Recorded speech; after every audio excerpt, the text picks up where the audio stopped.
Boualem Sansal est détenu depuis un mois maintenant en Algérie. Véronique, ses soutiens se mobilisent à Paris. Plus de 1000 personnes étaient rassemblées hier soir au Théâtre Libre. Une soirée organisée par le comité de soutien présidé par la fille d'Albert Camus pour défendre la liberté d'expression, pour réclamer la libération de Boualem Sansal, l'écrivain franco-algérien qui dénonce l'islamisme, qui critique le gouvernement algérien.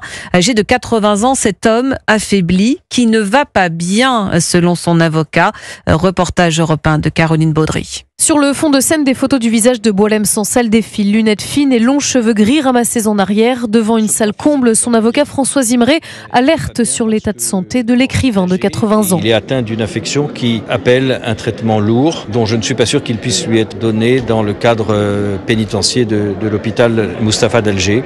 Cette raison elle-même, d'ailleurs, elle rend totalement absurde cette accusation d'atteinte à la sûreté de l'État. Nous perdons nos libertés, insiste sous les projecteurs Kamel Daoud, prix Goncourt 2024.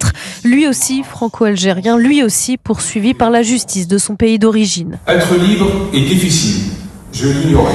Une chose cruelle mais nécessaire, poursuit l'ami de Boualem Sansal sous les applaudissements de proches de l'écrivain et d'anonymes comme Bruno, un consultant de 58 ans. Chacun a sa façon à exprimer le fait que la liberté ne s'enferme pas. On n'enferme pas les écrivains. La mobilisation publique doit se poursuivre selon un ancien ambassadeur qui répète que l'Algérie déteste être montrée du doigt. Reportage Europe 1 de Caroline Baudry.